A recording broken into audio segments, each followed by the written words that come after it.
Hello, and welcome to the Art of Selling Online Courses. We're here to share winning strategies and secret hacks from top performers in the online course industry. My name is John Ainsworth, and today's guest is Marie Poulin. Marie helps business owners level up their digital systems, workflow, and productivity so they can spend more time on what matters. She's a creator of Notion Mastery. It's an online program that helps people manage their life and business in Notion. So today we're going to be talking about a number of different ways to upgrade your business, helping people to upgrade to your main course from some of your cheaper ones. We're going to talk about upgrading your money mindset and what your most important hire is so you can upgrade your team as well. Now, before we start learning from Marie, I want to mention our sponsor. So today's sponsor is my company, Data Driven Marketing. And what we do is we help online course creators double or sometimes even quintuple their revenue through improving their funnels. And if you want to learn more about that, just drop me an email, john@datadrivenmarketing.co. So Marie, welcome to the show. Thanks for having me. I'm excited. So first off, would you tell everybody a little bit, I mentioned it briefly, but tell everybody a little bit about your courses, what you help people with.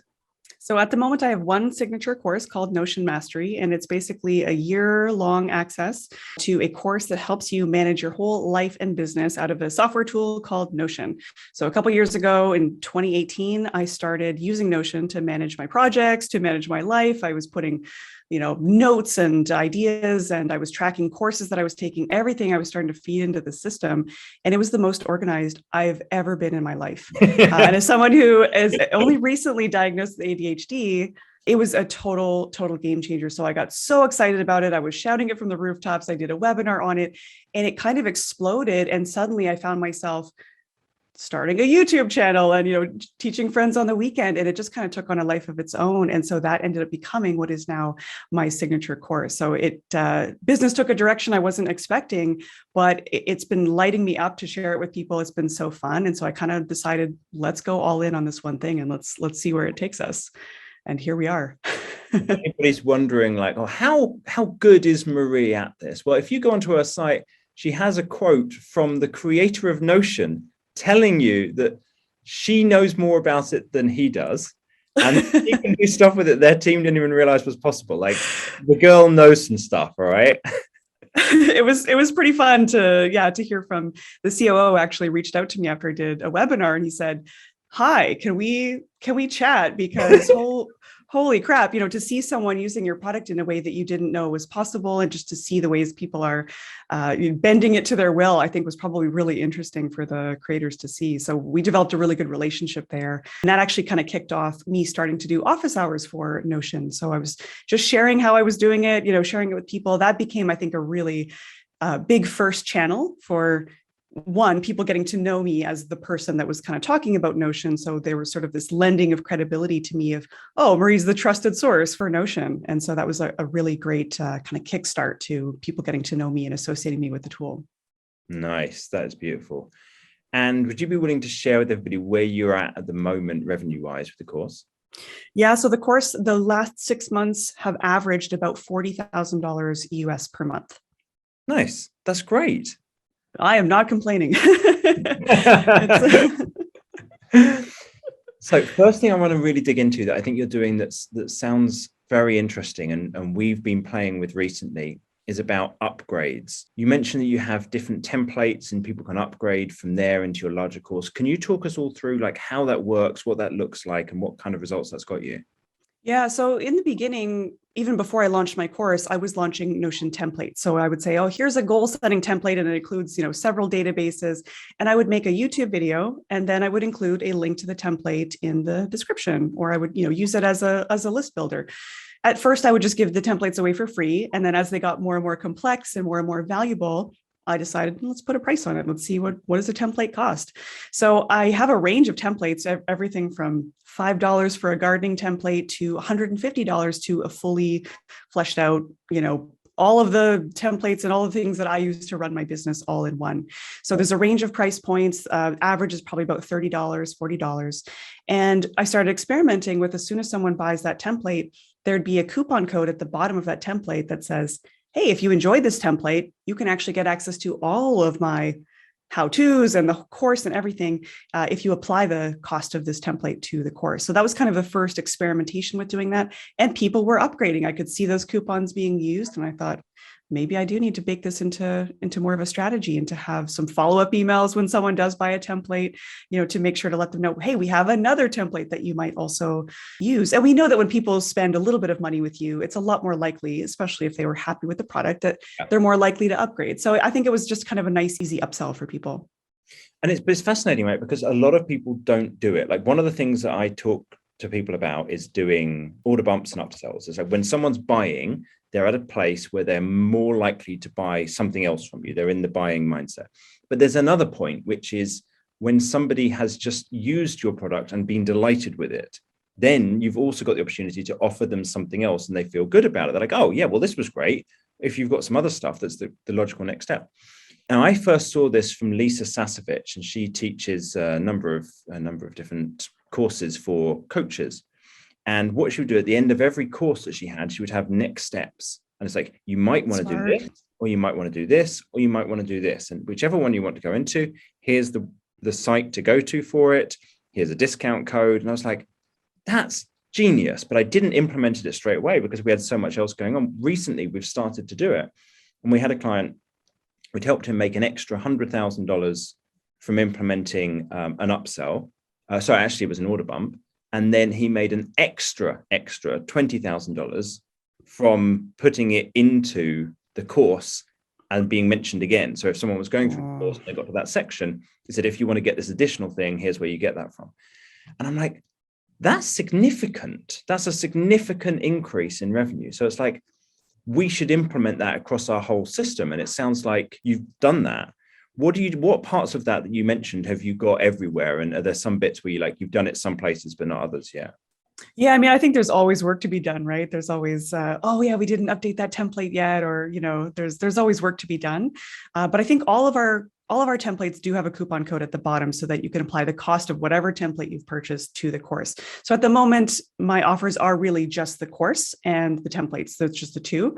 So there isn't really too many other sort of upsells or things to do and that side of things, but there's always room to improve. Calls to action and all of that, right? Yeah. So the next thing I want to just dig into with you is about your mindset around money, because you'd said to me, you didn't believe that you would be able to make as much as you do now. Like you didn't think that. So can you talk us through like some of the stages you've gone through, any of the evolution in your mindset? I think money mindset stuff is probably stuff I'll always be working on. Growing up, I didn't grow up in a super wealthy household. There was this idea of the starving artist, and I went to graphic design school, and I just assumed like I'll just kind of make a bare minimum. Like I just didn't really know what was possible for myself. So in a way, I think my expectations of myself were kind of low. I just didn't know what was possible. And I think breaking into the online world and being a service provider for online course folks, that was a good chunk of my web design and consulting services were with people who had online programs, had online communities, they had digital products. And so being introduced to that world from behind the scenes, I was like, oh, wow, these people are highly leveraged. Like there's a lot of different revenue sources coming in. I was learning about these marketing strategies by watching other people who were excellent at what they did. That was probably step one is, oh, okay, we're talking about much different price points. It's not just like a $50,000 salary and that's what I'm capped at. It was, people are making millions of dollars delivering training on the internet. So already, mind was blown working with my first clients out of university to kind of get a sense of the scope of these numbers. And the more and more I worked with clients, I was like, okay, there's a different way of doing business that isn't just trading your hours for dollars. I was intrigued. And so the more that you learn, the more you're pulling those insights into your bank of knowledge. And at some point I was ready, I think in 2015, I was like, I think I could maybe do a course like this of my own. At the time, I'm sure I would have charged a lot lower than I did. But luckily I've been in a lot of mastermind groups and had a lot of business coaches and people who could kind of check your mindset around, hey, you can't only charge that for that amount of your time. Like that's a significant amount of value that you're giving for people. You need to bump up those prices. So I've always had people, I think, in my network to kind of keep me in check and show me that more was possible for myself. So it's taken a long time, that money journey. It's not something that only happened overnight. I think by the time I launched my course, but when I did launch my course, I think it earned about $10,000 in the first week. And that was my first indicator that with very little effort, people purchased very quickly. And I thought, okay, there's a pull in the market here that I have not felt before. I didn't have to sing it from the rooftops. I didn't have to hustle for it, like emailing my list 1,000 times. It was a casual mention that sent a whole bunch of sales in. And I thought, oh, there's something here. And so when I started to open it up and the sales pretty high, like right off the bat, I thought, oh my gosh, this is intense. I'm going to have to deliver on this to people. Like, you really want to make sure if people are giving you money that you are delivering a lot of value. Yeah. And so it took some recalibration to, okay, this money's coming in, but what does this mean? Do I need a team? Like, what does this look like? So it was definitely a process to kind of wrap my brain around, just because the numbers I had done so much better than I had expected. It was replacing client work. You know, it was less effort to say, make a YouTube video and increase course sales than it was to spend hours and hours on a retainer in client services each month. And so it started having me shift how I thought about my time. And was there a way to make more spaciousness in my day and kind of how I think about my work, while also still really enjoying myself and having fun? So it took some time to kind of process this new change, and maybe I don't have to hustle 13 hours a day, working these crazy hours and every weekend. I was like, what if I could do this with a bit more spaciousness? What if this could be a better use of my time and my energy? So it definitely took some time to wrap my brain around that, for sure.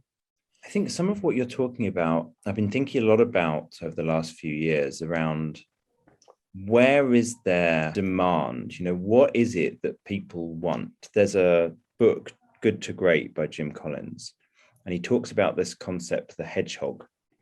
And he says that your hedgehog is, what is it that as a business you are great at, that you like doing, and that the market wants? And I've thought a lot about this. Like, I worked a lot on it for myself in terms of what I was going to do. And then as we've done more, like we were niching down, like, okay, which I found I really like working with course creators, and we got them really good results and we were really good at it. And it's like, okay, let's do more of that and kind of lean into that. And I think that there's something in the world, there's something in the culture that values hard work more than is appropriate. And I don't know why. There's like this whole, it came from the Protestant work ethic, but why? Why does that exist? Is it because it used to be that hard work was directly correlated with results because you were farming, and if you worked harder, you got more potatoes at the end of the year, and therefore it made sense, but it doesn't make sense now, but it's still part of culture. And if you're lazy, well, that's no good. But if you work too hard, well, that's not really that good either. And there's something around, how do you find where those points are where you've got way more leverage? Like for you, it's been about having the course be about Notion because there's demand in the marketplace and it fits for you and you like being a course, it's like, how do you find where that bit fits together? I think it's fascinating. Once I got to a point where I was earning much more than I needed, it did force me to reflect on that. So if I'm not just struggling and working to pay my bills, where would I spend my time if I had complete freedom over how I spend my time? It got me thinking about that. So, okay, now I have a little bit more freedom to design the business that I want. Well, what would it look like in an ideal world? How many hours a week would I be spending working on this? Even though it's fun, I don't want to be working, 8-hour days and also on the weekends when it's nice and sunny outside and be resentful. Like I've been there before where, you've just overcommitted and you've got too many clients on the go. So it was nice to be able to take a step back and go, okay, well, what could a really healthy business look like if I built it from the ground up? And I got to choose a little bit of that and say, I could design this in a way that suits my schedule, suits the way that I work. Again, the ADHD, there's the working in bursts and tendencies that I'm not super consistent in sending out an email newsletter every week. I know that I can do these sort of bursts of focus. Well, what if I could design my business to accommodate that style instead of kind of force me to work in a way that, society thinks that, well, it's got to be done like this and got to follow the rules. What if we didn't have to follow the rules? What if it could be a little bit different? Yeah. What if there are no rules? What if you just pretend they don't exist? It's part of the beauty, right? Of like, you starting your own business and then you feel like you have to follow all these rules. It's like, well, you started your own business because you didn't, well, at least for me, because I didn't want to follow the rules. It's like, I don't like having someone tell me what to do. And then I've got this voice inside me that's telling me what to do. That's like, well, this is how it's done. It's like, no, let go of it. It's so ingrained in us, right? One of the things I found really interesting recently is over the last year, we've done a lot of work in cutting stuff out of our system. So it used to be we had this huge amount of things that we would do with clients and they got really good results, but it took a lot of time. And then we cut it down to like, well, what's the bits that get the best results? And what's the ones that get the best results in the shortest time?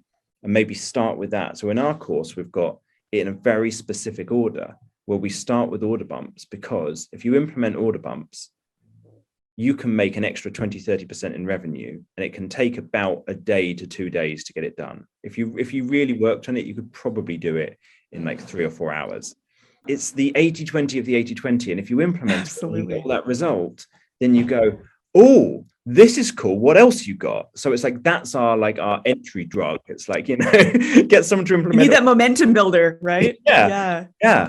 And so we're actually looking at what can we cut? How can we simplify? Our temptation is always to add more into the course, like deliver value through volume. It's like, that's not value. People want to make more money. They don't want to take a longer course.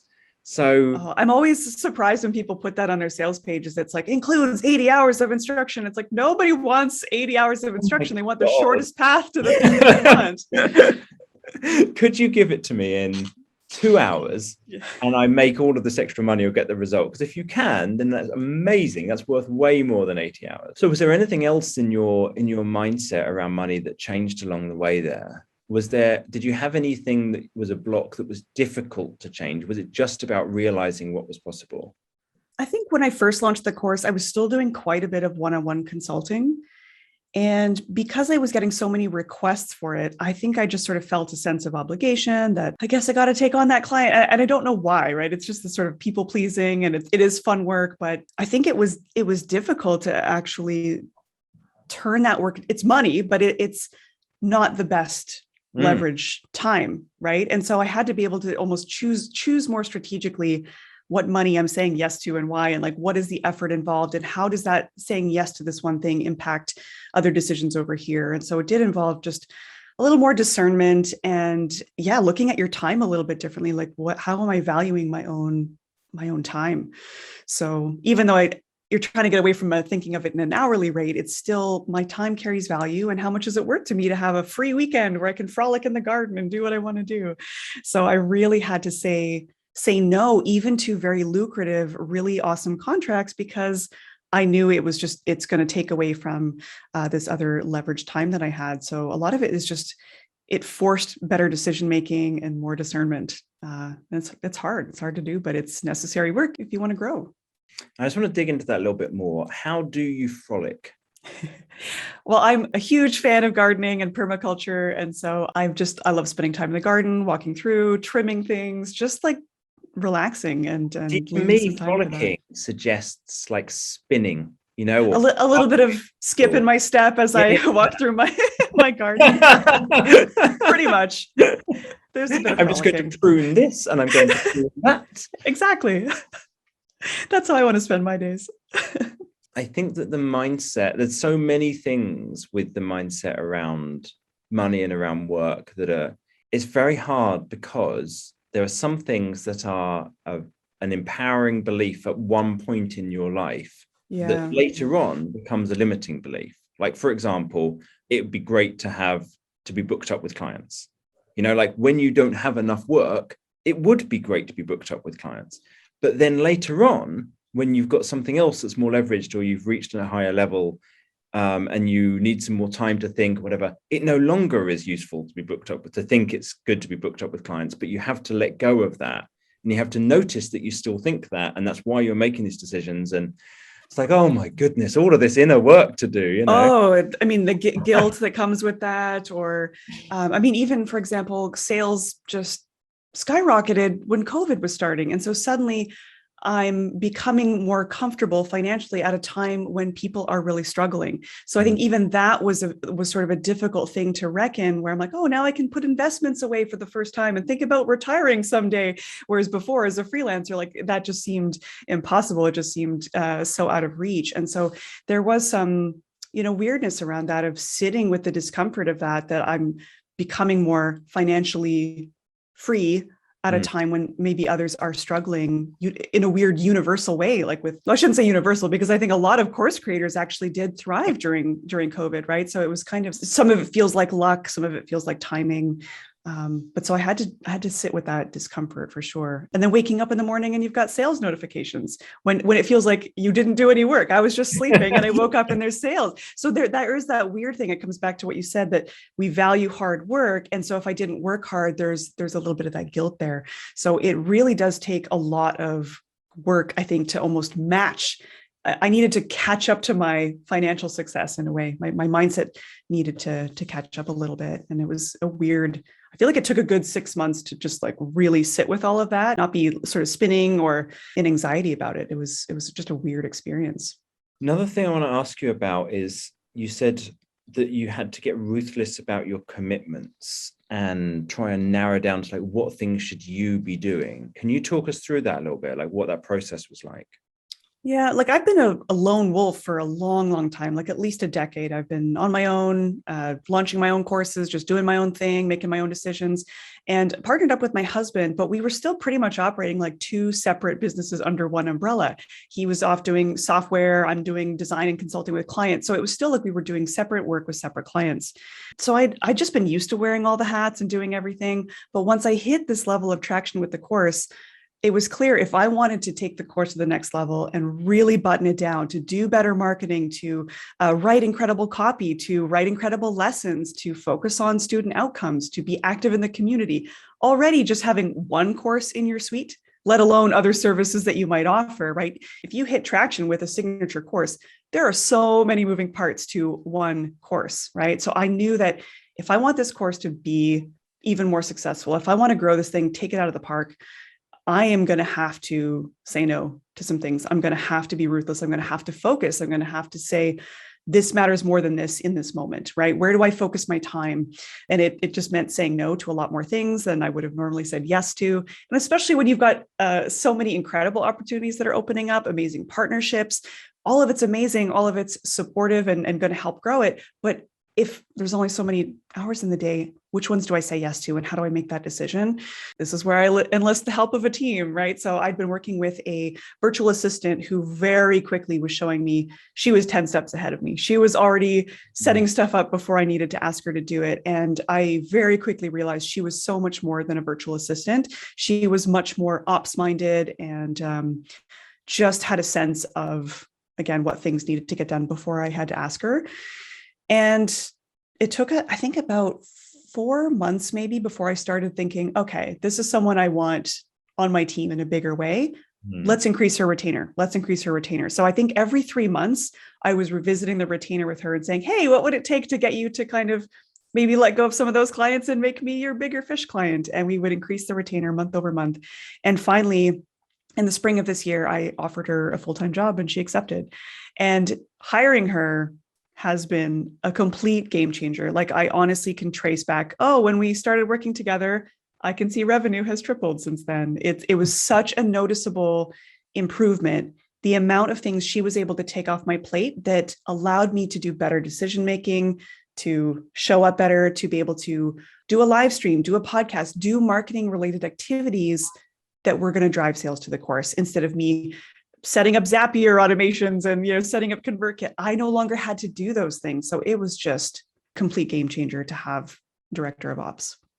That's so good. I haven't actually touched, maybe once or twice, but pretty much I've not touched Zapier or, FormStack or Typeform or ActiveCampaign in about 3 years. And it's like, it's like I can do all of those things, but is that like my real area of expertise? Is that my unique genius in the world? No, it's really not. And it's really interesting because there's not that many people who are really good at that. But if you can find somebody and get them to do it, then it's like, oh, they're so much better than me. They can do Nail them down. Yeah. Yeah. And there's a similar book. I don't know if you've read it, Clockwork. Maybe to the one, The Good to Great, but, just really forcing you to get really specific about if you have one queen bee role, that is your role as the CEO or as the visionary, what is the thing that is the best use of your time? And in my case, that's going to be content creation, whether it's template creation, whether it's a YouTube video. I need to be focused on creating content that shows people what's possible with the tool So they sign up for the course. I should absolutely not be the one setting up email marketing campaigns and that sort of thing. So working with her and reading that book, being in masterminds, just really getting ruthlessly focused, it just sort of shows you like you need to spend your time wisely if you want to grow your business in a real way. Now, you said to me that you think that actually that should be a lot of people's first hire. I think that's fascinating as a statement. Do you think that, like, before hiring someone to help with design or copy, is it because this person was setting up a lot of that automation and that was the furthest from your central skills? That's such a good question. I do think it really depends. I have a design background and copy background. And, I used to do this kind of work for clients. I would be designing their website. So for me, of course, I have experience with that stuff. I think roles like designer and copywriter tend to be more contract based. So I see the ops person being probably the first full-time hire. Mm-hmm. And another reason I say that is in some ways she can double as course manager, right? So it's someone that running an online course is the big part of your business. If that's like your sort of hopefully cash cow, or if that's the sort of biggest part, highly leveraged part of your business, having an ops person that is not the course creator, I think is the most valuable full-time hire. So someone who can handle operations, customer support. It can be kind of a blended role. But so I do feel that even if, of course, you need design help and other help, a lot of that can be contract based. But I think the ops person is kind of the person that really helps you build out the backbone of how everything operates. What are the best tools? What's the technical stack? We had some of that kind of established, but for her to really, again, be those 10 steps ahead and say, hey, I noticed that this integration is, we're using too many zaps. There's probably a way to simplify this. There's a tool that natively integrates with this. It's the person that proactively can do that research to actually save you money and to save you time in the long run. And in some cases, they're putting things in place that shave hours off of their own time as well, right? So it kind of creates more spaciousness in your business. So I do think that, at least for me, I think that role, even though I was doing a lot of ops-based stuff for other clients in the past, this is what I used to do. It's amazing for myself to have somebody else be handling that, so you can be the visionary. I think the marketing stuff is probably just a more valuable use of my time. But again, you can also hire marketing consultants, I think, and get quite far. And even hire marketing consultants for one-off projects, like hiring someone to put your funnels in place, hiring someone to do email marketing. That doesn't necessarily have to be a full-time role. But again, that ops person, I feel like someone who can grow with you as your course grows is such a valuable role. Yeah, and not easy to find either. I think you did really well there.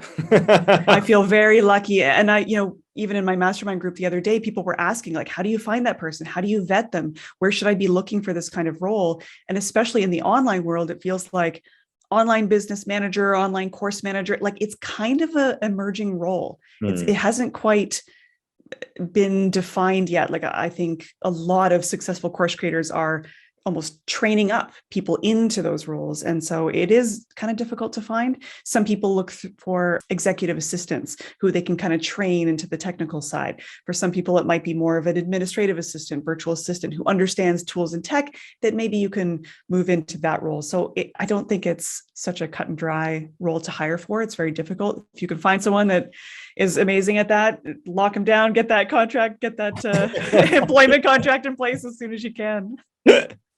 Nice.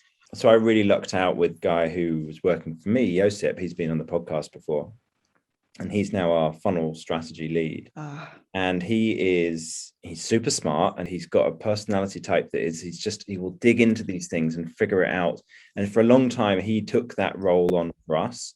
We've now got somebody else who he's trained up, who does all of the tech setup and looking into Zapier and making that part work. And he used to do the operations manager role for me as well. It wasn't like perfect for him, but he was way better at it than I was. And so we kind of split it that way. And now my wife has taken on the role as our COO or operations manager. And she's personality wise, it's just like, oh my God, so much more suited to it. Just like, oh, I get to make things organized. I get to edit SOPs. I get to make everything line up smoothly. She's like, oh, what a great day. And I'm like, Oh my God. You're like things that would never come out of my mouth. Wow, can't wait to work on that SOP, right? But it's such an art, I think, to find the right people on your team. Like it takes so long to really find what do I need in this moment? Who is best suited to this? Because if you're used to doing the work, you also almost don't realize what it's like to have it be done more efficiently. And you don't know until you hire in people that are better suited for those roles. So I think hiring and like finding that and knowing kind of who fits where, it's definitely an art, and it's hard to predict in advance, and you don't necessarily know how well your course is going to do. And it's a very iterative process. There's not exactly a very clean handbook for how to do this stuff whenever you're managing people. No, there's a real art to it, and it's something we've been working on and trying to help others with as well. But there's a lot to it in terms of the right personality type, the right intelligence, the right skill set. The personality type and like what they love seems to be more than the skills, because you can learn the skills, but you can't change your personality. And even some skills, like what are things people have a natural talent for? What are they naturally kind of gifted at? And how does their brain work? Right. So it's some things can be trained. And then you're wondering, well, how far do I want to take that training? Will it make sense? And yeah, discerning that is difficult. So Marie, thanks so much for the time today, kind of sharing your wisdom and your experience with everybody. I really appreciate it. Yeah. Some real gems in there. And I've got some stuff, putting the links off to the main courses in the PDF downloads or something. That as a way that we've never implemented it, and I'm definitely going to get that set up in our system as well. And similar with YouTube videos too, right? Like those calls to actions at the bottom of YouTube videos, so that if right after somebody has seen the thing that gives them value, and you have a thing that goes along with that right away, that's just been a really amazing strategy for us.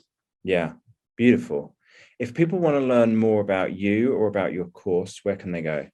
You can check out notionmastery.com or my personal website, mariepoulin.com. Nice. If you found this interview useful and you want to get more like it, then subscribe and you'll get more online course wisdom goodness in your earbuds every couple of weeks. Thanks all very much. Talk to you next time.